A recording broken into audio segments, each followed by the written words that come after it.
கிறிஸ்து இயேசுவுக்குள் மிகவும் அதிகமாக நேசிக்கப்படுகின்றவர்களே, மீண்டுமாக இந்த மகிழ்ச்சியான குளிர்ச்சியான காலை வேளையிலே உங்களை சந்திப்பதில் மிகுந்த மகிழ்ச்சி அடைகிறோம். இந்த ஜூலை மாதம் 17ஆம் நாள் புதன்கிழமையினுடைய காலை வேளை இறை தியானத்தை நாம் ஆரம்பிக்கலாம்.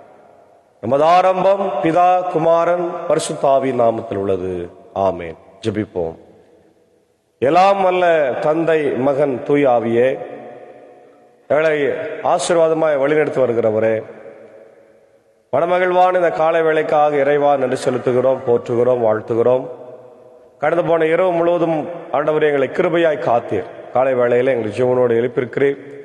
இது இந்த புதிய நாளை தந்தமைக்காக நன்றி செலுத்துகிறோம். இந்த நாளிலும் ஆண்டவரே எங்கள் பாவங்களை அக்கிரமங்களை மன்னித்து புது வாழ்வை உம்முடைய இறை வார்த்தை நாளை தர வேண்டுமா ஜபிக்கிறோம். இந்த நாளின் இறை செய்தி, பாடல் வேலை, ஜப வேலையை எங்களுக்கு ஆசீர்வாதமாக்கி தார்.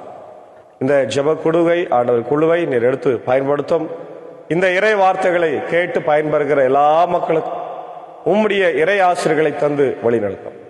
இறை மைந்தன் இயேசுவின் மூலம் ஜபிக்கிற நல்ல பிதாவே, ஆமென். காலை வேளையில நாம் 91வது ஞான பாடலாகிய என் மெய்ப்பர் கர்த்தரானவர் நன்றாய் காத்து வாரார் என்ற பாடலை சாரோடு இணைந்து பாடும் 91வது ஞான பாடல்.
நன்றாக ஆற்றி தாமேசு என பாட்டதில் ஆட்டியானை நற்பாதையில் நேரே நடத்தி வாரார்.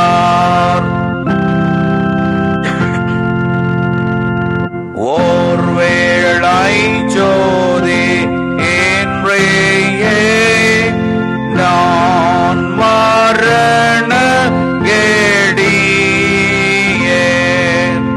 ஏரோண்ட பள்ள நோக்கிலே நாடத்தும் அவதியே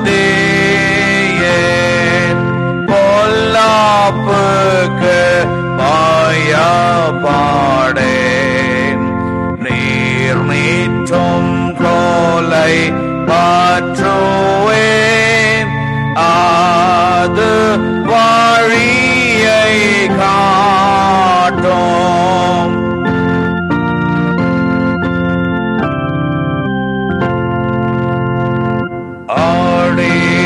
ஆடியேனோர் பாந்தியை பகைஞர் கேதீராக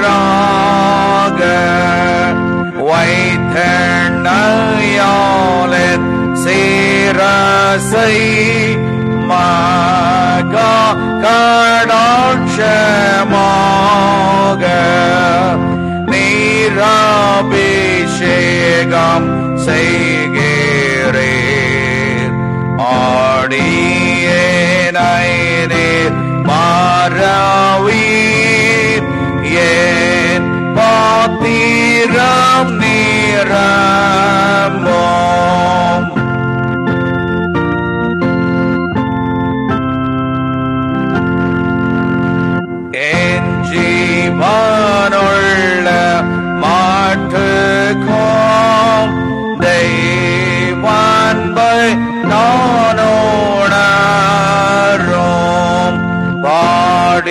என்னை நன்மையும் கடாட்சமும் தொடரும். கர்த்தாவின் வீட்டில் எங்கேயும் பேர் பாடங்கேயும் என்றைக்கும் நீலைத்து கொண்டிருப்பேன்.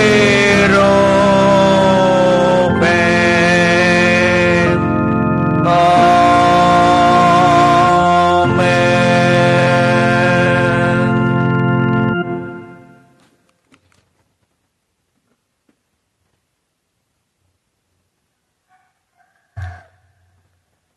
இயேசு கிறிஸ்துவில் மிகவும் அதிகமாய் நேசிக்கப்படுகின்றவர்களே, மீண்டுமாக இந்த மகிழ்ச்சியும் குளிர்ச்சியும் நிறைந்த காலை வேளையில உங்களை சந்திப்பதில் மிகுந்த மகிழ்ச்சி அடைகிறோம். இயேசுவின் திருப்பெயராலே அன்போடு வாழ்த்துகிறோம்.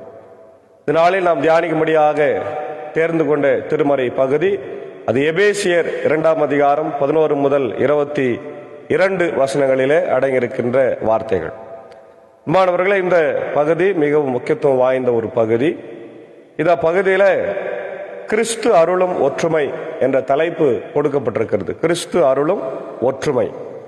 எனவே பிறப்பால் பிற இனத்தாராய் இருந்த நீங்கள் உங்கள் முன்னைய நிலையை நினைவில் கொள்ளுங்கள். உடலில் கையால் விருத்த சேதனம் செய்து கொண்டவர்கள் உங்களை விருத்த சேதனம் செய்யாதோ என கூறி இகழ்ந்தார்கள். அதாவது எபேசு திருச்சபையில 2 குழுக்கள் இருக்கிறார்கள். ஒன்று யூதர்களாயிருந்து கிறிஸ்தவர்களாய் மாறினவர்கள், இன்னொன்று புறஜாதியர்களாயிருந்து கிறிஸ்தவர்களாய் மாறினவர்கள்.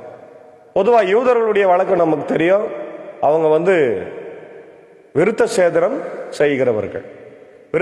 விருத்த சேதனம் செய்ததுனால அவர்கள் தாங்கள் மட்டுமே கடவுளுடைய பிள்ளைகள் என்று கிளைம் பண்ணாங்க. ஆனால் மற்ற புறஜாதியாராய் இருந்து கிறிஸ்தவர்களாய் மாறினவர்கள் விருத்த சேதனம் செய்யாததுனால அவங்களை இழிவாய் பார்த்தார்கள். இப்படி 2 குழுக்களாய் 2 பிளவுகளாய் அங்கே பெரிய பிரச்சனை இருந்ததை நம்ம பார்க்கிறோம். பொதுவா நம்ம எல்லா இடங்களிலுமே இன்றைக்கு குழுக்கள் மோதி கொள்ளுகிறதை நம்ம பார்க்கிறோம்.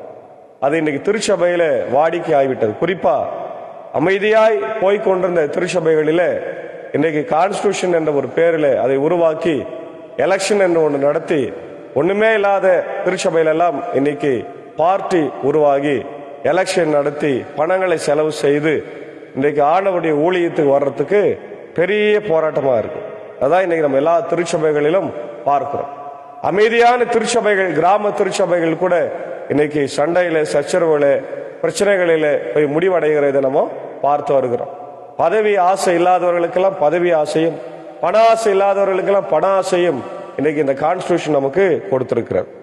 ஆகவே இதே போலதான் எபேசு திருச்சபையில பிறவின கிறிஸ்தவர்கள், யூத கிறிஸ்தவர்கள் என்ற 2 குழுக்கள் மோதி கொள்ளுகிறார்கள். இதை பார்த்த பவுல் மிகவும் மனவேதனைப்பட்டு, நீங்க அப்படி இருக்கக்கூடாது, கடவுள் இயேசு கிறிஸ்து உங்களை ஒற்றுமையாய் ஒன்னாய் இணைத்திருக்கிறார் என்பதை தெளிவுபடுத்துகிறார். அக்காலத்தில் நீங்கள் கிறிஸ்துவை ஏற்றுக்கொள்ளாதவர்களாகவும் இஸ்ரவேலரின் சமுதாயத்திற்கு புறமானவர்களாகவும் வாக்குறுதியை கொண்டிருந்த உடன்படிக்கைக்கு அந்நியர்களாகவும் இருந்ததுனால எதிர்நோக்கு இல்லாதவர்களாகவும் கடவுள் நம்பிக்கையற்றவர்களாகவும் உலகில் இருந்தீர்கள். ஒரு காலத்துல நீங்கள் கடவுளுடைய மக்களா இல்லை அப்படின்றார்.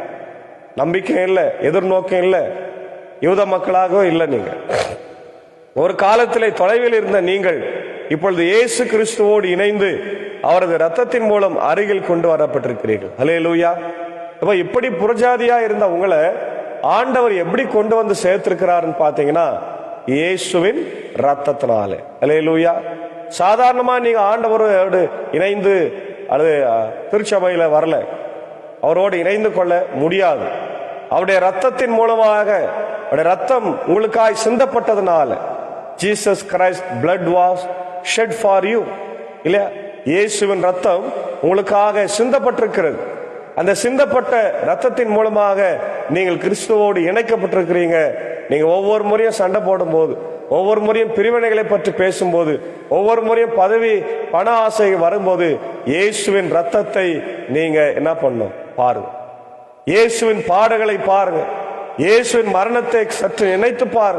அதுதான் நீங்க பவுல் வலியுறுத்துகிறதை பார். அப்போ கிறிஸ்துவின் மூலம் நீங்கள் அருகில் கொண்டு வரப்பட்டிருக்கிறீர்கள். ஏனெனில் அவரே நமக்கு அமைதி அருள்பவர். அவரே இரண்டு இனத்தாரையும் பிரித்து நின்ற பகைமை என்னும் சுவரை தமது உடலில் ஏற்ற துன்பத்தின் வழியாய் தகர்த்து எறிந்து அவர்களை ஒன்றுபடுத்தினார். ஹல்லேலூயா, பிரைஸ் தி லார்ட். எப்படி அந்த பகைமையை ஒழிக்கிறார்? இரு குழுக்களிடையே, இரு பார்ட்டினிடையே அப்படின்னு பார்த்தீங்கன்னா இயேசுனுடைய பாடு மரணம் தான். அவரே நமக்கு சமாதானத்தை தருகிறவராய் இருக்கிறார். இரு தினத்தாரையும் ஒன்றாய் மாற்றுகிற மிகப்பெரிய கடமையை ஆண்டவர் அவருடைய சிலுவை பாடு வழியாய் நிறைவேற்றிருக்கிறார். பிரியமான தேவனுடைய பிள்ளைகளே, ஆனால் நம்ம என்ன செய்யறோம்? இதெல்லாம் மறந்துட்டு பார்ட்டி தான் முக்கியம், பார்ட்டி தான் முக்கியம் சொல்லி போட அடிச்சுக்கிறோம். இதனால திருச்சபைகள் இன்னைக்கு தேங்கி நிற்கிறது, வளர முடியாம இருக்கு. நம்முடைய ILCல தான் இன்னைக்கு ஸ்தாபனங்கள் எல்லாம் மூடப்படும். மற்ற எல்லா சபைகளிலும் அது இயங்கி கொண்டிருக்கிறது. மற்ற எல்லா சபைகளில மிஷினரி வேலைகள் நடந்து கொண்டிருக்கிறது. ஆனால் நம்ம சபையில ஒரு எதிர்நோக்கு பார்வை இல்லை, மிஷினரி பார்வை இல்லை, இல்லையா? சுயநலத்தோடு ஆயர்களும் சுயநலத்தோடு சபையாரும் இருக்கிறத நம்ம பார்க்கிறோம். ஒரு தேங்கி நிற்கின்ற, நாற்றம் அடிக்கின்ற குட்டையாகவே இன்னைக்கு ILC மாறி இருக்கிறது என்று சொன்னால் அது மிகையாகாது. இயேசுனுடைய பாடு மரணம் துன்பத்தை எல்லாம் நாம் மறந்துவிட்டு இருக்கின்றோம். இரு இனத்தவரையும் தம்மோடு இணைத்துக் கொண்டார். அதான் சொன்னார், பல கட்டளைகளையும் விதிகளையும் அவர் மாற்றினார். துன்பத்தின் வழியாக தகர்த்து எறிந்து சுவர்களை மாற்றினார், அவளை ஒன்றுபடுத்தினார். பல கட்டளைகளையும் விதிகளையும் கொண்ட யூத சட்டத்தை அழித்தார். இரு இனத்தவரையும் தம்மோடு இணைந்திருக்கும் புதியதொரு மனித இனமாக படைத்து அமைதி ஏற்படுத்தவே அவ்வாறு செய்தார். இரு குழுக்களையும் ஆண்டவர் என்ன பண்ணார்? ஒன்றாக்கினார். அமைதி ஏற்படுத்தவே அவர் பாடு மரணத்தை ஏற்றுக்கொண்டார் என்று நாம் பார்க்கிறோம். தாமே துன்புற்று பகைமையை அழித்தார். சிலுவையின் வழியாக இரு இனத்தவரையும் ஓருடலாக்கி கடவுளோடு ஒப்புரவாக்கி இப்படி செய்தார். இரு உடலாய் இருந்ததை ஒரு உடலாய் மாற்றார். திருச்சபை என்பதை இங்க பவுல் என்ன சொல்றாருன்னா, கடவுளுடைய உடல் அல்லது ஓர் உடல். அதுல இருக்கிற எல்லாருமே பார்ட்ஸ் ஆஃப் த பாடி. தலை, கிறிஸ்து தலையா இருக்கிறாரு. நம்ம எல்லாம் கைகளாய், கால்களாய், இல்ல உறுப்புகளாய், கண்களாய் நம்ம இருக்கிறோம். நம்முடைய பணிகளை நம்ம சரியா செய்யலனா திருச்சபை சரிவர இயங்காது என்பதை நீங்க நன்றாய் புரிந்து கொள்ள வேண்டும். அதான் இங்க சொல்றாரு, தாமே துன்புற்று பகைமையை அவர் அழித்தார். சிலுவையின் வழியாக இரு இனத்தவரையும் ஓருடலாக்கி கடவுளோடு ஒப்புரவாக்கினார். ஒப்புரவாக்குகின்ற பணியை கிறிஸ்து செய்து வருகிறார். என்ன பணியை செய்யறாரு? ஒப்புரவாக்குதல், அதாவது ரிகன்சிலியேஷன் என்று சொல்லுவார். இன்றைக்கு எங்கெல்லாம் சண்டை நடக்குதோ, எங்கெல்லாம் பிரச்சனை நடக்குதோ, அங்கெல்லாம் இயேசு ஆண்டவருடைய பிள்ளைகள் இருந்தால் அந்த பிரச்சனைகளை தீர்த்து வைப்பாங்க. ஆனா இன்னைக்கு பிரச்சனைக்குரியவர்களாகவே கிறிஸ்தவர்களே மாறி போனா என்ன செய்யும்? அவர்களை பிரிவினைகளை தூண்டுகின்றவர்களாய் மாறி போனால் என்ன செய்யும்? எங்க பார்த்தாலும் பிரிவினைகள், எங்க பார்த்தாலும் பிரச்சனைகள், எங்க பார்த்தாலும் 2 குழுக்கள் 3 குழுக்கள், இல்லையா? பதவி, பண ஆசை. இந்த தேர்தலில் கூட குழுக்களாய் பிரிந்து இல்லையா மற்ற கட்சிகளோடு இணைந்து பதவி கொடு என்று கேட்டு இன்றைக்கு பதவிக்கு வந்தவர்கள் ஒண்ணு கிளிக்கல. கடவுளுக்கு முன்பாக ஒண்ணுமே அவங்க செய்யல, இல்லையா? திருச்சபையை அழித்து கொண்டுதான் இருக்கிறார்கள். பணம் சம்பாதிக்கின்ற இடமாக இந்த திருச்சபையை மாற்றி இருக்கிறார்கள். அவர்கள் இடங்களை பிடித்து வைத்திருக்கிறார்கள். திருச்சபையில பொறுப்பில் இருக்கிறார்கள், இல்லையா? தாங்கள் தான் இன்னும் பொறுப்பில் வரணுமே தவிர மற்றவர்கள் வரக்கூடாது நினைத்து கொண்டிருக்கிறார்கள். சபையாரும் அமைதியாக அதை பார்த்து கொண்டு வேடிக்கை பார்த்து கொண்டிருக்கிற நிலைமை இன்னைக்கு நம்முடைய சபைகளில் இருக்கிறது. இதெல்லாம் மாறணும்னா ஆண்டவர் மீண்டும் நம்முடைய பாவங்களை, அக்கிரமங்களை மன்னித்து நமக்குள்ள அந்த ஒப்புரவாக்குதலை கொண்டு வர வேண்டும். அவர் தொலையில் இருந்த உங்களுக்கும் அருகில் இருந்த அவருக்கும் அமைதியை நற்செய்தியாய் அறிவித்தார். அவர் வழியாகவே இரு இனத்தவராகிய நாம் ஒரே தூய ஆவி மூலம் நம் தந்தையை அணுகும் பேறு பெற்றிருக்கிறோம். ஒரே தூய ஆவி தான் பெற்றிருக்கிறோம். நமக்குள்ள பல தூய ஆவி இல்ல, ஒரே தூய ஆவி. இந்த தூய ஆவியானவர் நமக்குள்ள இருக்கிற போது நாம் நிறைய காரியங்களை செய்ய முடியும். தூய ஆவியானவர் என்ன செய்யறாரு? எங்கேயோ இருந்த நம்மளெல்லாம் ஒற்றுமையா இணைக்கிறார். இந்த ஒற்றுமையின் ஆவிதான் தூய ஆவி. Unity, spirit of unity. நிறைய பேர் இன்னைக்கு யூனிஃபார்ம் போட்டுனுங்கிறாங்க. யூனிஃபார்ம் போட்டுனுங்கிறதுனால ஒற்றுமையா இருக்க முடியாது, இல்லையா? ஒரே எண்ணத்தோடு இருக்க வேண்டும், ஒரே சிந்தனையோடு இருக்க வேண்டும். யூனிஃபார்மோட யூனிட்டி இஸ் வெரி இம்பார்ட்டன்ட், இல்லையா? அப்ப குடும்பத்துல கூட சரி, ஒற்றுமையா கணவன் மனைவி ஒற்றுமையா இருந்தாதான் அவங்க குடும்பத்தை நல்லா நடத்த முடியும். திருச்சபையில ஐயரும் சபையாரும் ஒற்றுமையா இருந்தாதான் சபையை நடத்த முடியும் இல்லையா? அதே போல பாராளுமன்றத்துல, நாடாளுமன்றத்துல, இன்னைக்கு மாநிலங்களில், நம்முடைய மாநில சட்டமன்றத்துல அவன் முதலமைச்சரும் மற்ற அமைச்சர்களும் எம்எல்ஏக்களும் ஒன்னா இருந்தாதான் சட்டங்களை இயற்றி புது மக்களுக்கு காரியங்களை செய்ய முடியும். ஆளுக்கு பிரிஞ்சு நின்றா ஒண்ணுமே செய்ய முடியும். ஏன்னா ஆண்டவர் நம்மை பிரிந்து நிற்பதற்காக அல்ல, ஒற்றுமையாக அழைத்திருக்கிறார். அல்லேலூயா. பிதா, குமாரன், பரிசுத்தாவியாகிய கடவுள் ஒற்றுமையா இருக்கிறார்கள். அந்த 3 தன்மை கொண்ட திரியேக கடவுளை ஒற்றுமையா இருக்கும்போது நம்ம ஏன் ஒற்றுமையா இருக்க முடியாது? நிச்சயமா முடியும். கருத்து வேறுபாடுகள் வரலாம். நான் அடிக்கடி சபையாருக்கு சொல்லுவது இதுதான், கருத்து வேறுபாடுகள் வரலாம், ஆனால் நம்முடைய ஒற்றுமையை யாராலும் குலைக்க முடியாது. நம்ம ஆண்டவருடைய பிள்ளைகள், இயேசுவின் பிள்ளைகள் என்பதை மறந்து போக கூடாது. அதான் சொல்றார், அவர் வழியாகவே இரு இனத்தவராகிய நாம் ஒரே தூய் ஆவி மூலம் நம் தந்தையை அணுகும் பேறு பெற்றிருக்கிறோம். அதான் சொல்றார், ஒரே ஆவிதான். எனவே இனி நீங்கள் அந்நியர் அல்ல, வேற்று நாட்டினரும் அல்ல, இறைமக்கள், சமுதாயத்தின் உடன் குடிமக்கள், கடவுளின் குடும்பத்தை சேர்ந்தவர்கள், திருத்தூதர்கள், இறைவாக்கினர்கள் ஆகியோர்களை அடித்தளமாகவும் கிறிஸ்து இயேசுவையே மூளைக்கல்லாக, ரொம்ப முக்கியம்தான், கிறிஸ்து இயேசுவையே மூளைக்கல்லாக கொண்டு நீங்க அமைக்கப்பட்ட கட்டடமாய் இருக்கிறீர்கள். கிறிஸ்துவின் உறவில் கட்டடம் முழுவதும் இசைவாய் பொருந்தி ஆண்டவருக்கென்று தூய கோவிலாய் வளர்ச்சி பெறுகிறது. நீங்களும் அவரோடு இணைந்து தூய ஆவி வழியாக கடவுளின் உறைவிடமாக கட்டப்பட்டு வருகிறீர்கள். அப்போ நம்மள ஆண்டவர் என்ன சொல்றாரு? கட்டடம்னு சொல்றார். கட்டடத்துக்கு எது முக்கியம்? மூளைக்கல் தான் முக்கியம். அதே நேரத்தில் நம்முடைய அஸ்திபாரம் என்ன? திருத்தூதர்கள் என்றால் அப்போஸ்தலர்கள், இறைவாக்கினர்கள் என்றால் தீர்க்கதரிசிகள் இல்லையா? அவங்களதான் நம்ம மூளைக்கல்லாக வைத்திருக்கிறோம். அவங்களதான் கிறிஸ்து மூளைக்கல்லா இருக்கிறாரு. நமக்கு இவங்க என்ன பவுண்டேஷனா இருக்கிறோம். ஆகவே நம்முடைய வாழ்க்கையில ஒற்றுமையாய் இருப்போம். இரு குழுக்களாய் இருந்து ஒரு காரியத்தை சாதிக்க முடியாது. ஒற்றுமையாய் இணைந்த கைகளாய் நம் ஆண்டவருடைய பிள்ளைகளாய் இருந்து திருச்சபைகளை இன்னும் புனரமைத்து ஆவிக்குரிய திருச்சபைகளாக எழுப்புதலோடு நடத்தவும், ஆண்டவருடைய நாம மாத்திரம் மகிமைப்படவும், மூடி கிடக்கிற ஸ்தாபனங்களை, பள்ளிக்கூடங்களை, விசேஷமாய் பெதெஸ்தா மருத்துவமனையை நம்ம திறக்கவும் கர்த்தர் நமக்கு ஒரு வாய்ப்பை தந்திருக்கிற பிரியமானவர்களே. இறந்துட்ட பிறகு இதை செய்ய முடியாது, உயிரோடு இருக்கும் போது தான் செய்ய முடியும். காலங்களை வீணடிக்கூடாது. கர்த்தர் நம்ம கொடுத்திருக்கிற காரியத்துக்கு நிச்சயமாக பதில் நம்ம கையில கேட்பார். அதனால நம்ம பயந்து, கடவுளுக்கு பயந்து இந்த ஊழியத்தை செய்ய, பணமும் ஆண்டவருடைய பணிகளை செய்ய தூய ஆவியானவர் நமக்கு ஒற்றுமையும் சமாதானத்தை தந்து வழிநடத்தி காப்பாராக. ஆமேன். ஜெபப்போம். மகா இரக்கமும் கிருபை நிறைந்த நல்ல ஆண்டவரே, எங்கள் ராஜாதி ராஜாவே, கர்த்தாதி கர்த்தாவே, இந்த ஆசீர்வதிக்கப்பட்ட மனமகிழ்வான இறைவா, காலை வேளைக்காய் என்று சொல்லுகிறோம். கடந்து போன இரவுல எங்களோடு இருந்தீர். நல்ல மழையை தந்து வருகிறேன். சாரல் மழை, இன்னும் பலத்த மழை எதிர்பார்க்கிறோம். இப்படியே புல்பூண்டுகள் செழித்து குளங்கள், குட்டைகள், ஆறுகள் நிரம்பி எங்களுக்கு ஆண்டவரை நல்ல நீராதாரம் பெருக வேண்டுமா ஜெபிக்கிறோம். நிலத்தடி நீர் அவசிய ராஜா. நிலத்தடி நீர் இல்லை என்றால் விவசாய பெருகுடி மக்களும் ஏழைகளும் ஆண்டவரை நீர் இல்லாமல் இறந்து போவார்கள். ஆகவே தயவு கூர்ந்து எங்களுக்கு இன்னும் அதிகமான மழையை தந்து நீர் ஆதாரத்தை தர வேண்டும் என்று ஜெபிக்கின்றோம். இந்த நாளில கூட கேட்ட வார்த்தைகளுக்காக ஸ்தோத்திரம். ஆண்டவர் எபேசு திருச்சபையில விருத்த சேதனம் செய்யப்பட்டவர்கள், விருத்த சேதனம் செய்யாதவர்கள் என்கின்ற இரு குழுக்களாக இருந்தால் அவர்களுடைய ஒற்றுமையை குறித்து நீர் பேசினீர். அவள் ஒற்றுமையா இருக்க வேண்டும் என்று விரும்புகிறீர். ஆமாண்டவர், இன்றைக்கு நாங்கள் எல்லாரும் உம்முடைய உடலாய் இருக்கிறோம். ஓர் உடலாய் உம்முடைய ஆண்டவரே திருச்சபையில நாங்கள் அங்கத்தினர்களாய் ஆண்டவரே, ஒவ்வொரு உறுப்பும் தன் தன் ஆண்டவரை பணிகளை செவனே செய்ய நீர் எதிர்பார்க்கிறேன். ஒரு உறுப்பு இன்னொரு உறுப்பை குறை சொன்னால் அது பிரயோஜனமா இருக்காது. கண் வலது கண் பார்த்து இடது கண்ணை நான் செயல்பட மாட்டேன் என்று சொன்னால் நாங்கள் ஒத்த கண்ணனா மாறிப்போம். ஒரு காது பார்த்து இன்னொரு காதை நான் செயல்பட மாட்டேன்னு சொன்னா நாங்கள் ஒரு காது உடையவர்களா மாறிப்போம். ஒரு கை இன்னொரு கையை பார்த்து செயல்பட மாட்டேன்னு சொன்னா ஊனமுற்றலா மாறிப்போம். ஆக திருச்சபையை நாங்கள் எல்லாரும் சேர்ந்து கெடுத்து கொண்டிருக்கிறோம். திருச்சபையை ஊனமுற்ற சபையாக மாற்றி கொண்டிருக்கிறோம். ஆண்டவரே, அவமான சின்னமாய் மாற்றி கொண்டிருக்கிறோம். இந்த சூழ்நிலையெல்லாம் மாறி உம்முடைய பிள்ளைகளாய் வாழக்கூடிய பாக்கியத்தை எங்களுக்கு தார். இந்த காலை வேளையில இந்த வார்த்தையை ஆண்டவரை பார்த்து கேட்டுக்கொண்டிருக்கிற மக்களுக்கெல்லாம் நல்ல புத்தியை தார்.